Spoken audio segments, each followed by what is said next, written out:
मला थोडं वैज्ञानिकतेकडे, कारण आताची तरुण पिढी ही प्रश्न विचारताना आपल्याला दिसते, हे असं का, आणि त्याचं उत्तर मिळाल्याच्या नंतर ते पुढे जातील. एकादशी अशी तिथी तुम्ही गुगलही करू शकता तुम्ही, आणि साहजिक ते करणारच, ऐकणारे ते करतीलच. ॲलिसन आणि होंजो अशी एक शास्त्रज्ञांची जोडी. त्यांना एक सांगण्यात आलं की सध्या आपण जे काही खाणं खातोय, जे काही खाणं पिणं आहे आपलं, ते सगळं बिघडलेलं आहे. म्हणजे संकरित खातोय, काहीतरी मिक्स खातोय, ते प्लास्टिकमधून येतंय. पाण्याची जरी साधी बाटली जरी घेतली तरी त्याच्यातून हजारो लाखो मायक्रोप्लास्टिक आपल्या पोटात जाते. परिणाम असा होतोय, तणनाशकं मारली जात आहेत, शरीरावर काहीतरी रोग होत आहेत, आजार. शास्त्रज्ञांचं असं मत आहे की येत्या काही वर्षामध्ये की जवळजवळ 40% लोकांना कॅन्सर सारखा आजार होऊ शकतो. कारण एखादी गरम वस्तू प्लास्टिकमध्ये वाढल्याच्या नंतर जी रासायनिक अभिक्रिया होती ती शरीराला त्रासदायक होते. मग हे होऊ शकतं. मग याच्यावर काही असं काम करता येईल का की जेणेकरून शरीरामध्ये इम्युनिटी सिस्टीम बूस्ट करता येईल का, असं काही करता येईल का?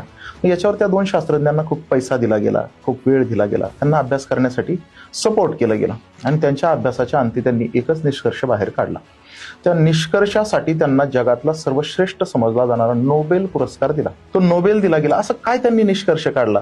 त्यांचा निष्कर्ष एवढाच होता की 15 दिवसातून एक वेळ किमान तुम्ही उपाशी राहिलं पाहिजे. 12 तास, 18 तास एवढा काळ तुम्ही निर्जला व्रत केलं, म्हणजे पाणी सुद्धा नाही पिलं, तर तुमच्या शरीरातली जी सिस्टीम आहे ती स्वच्छतेला निघते. त्याच्यातली जी आतमधली रोग प्रतिकारक शक्ती आहे ती अशा प्रकारे बूस्ट होते की प्रसंगी ती कॅन्सरच्या पेशींच्या सोबत लढायला तयार होते, त्यांच्या विरोधी काम करायला तयार होते.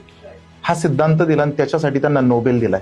तुम्ही चौकशी करू शकता, गुगलला चेक करू शकता की करतीलच, ते निश्चित केलंच पाहिजे. हे झालं सायंटिफिक.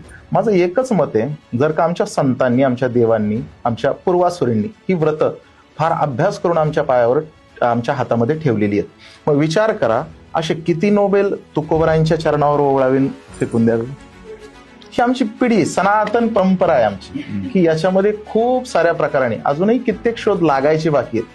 ही उगाच आंधळेपणाने आमच्यावर लादली गेलेली परंपरा निश्चित नाही. याच्या मागे वैज्ञानिकता सुद्धा आहे आणि याच्या मागे आध्यात्मिकता सुद्धा आहे.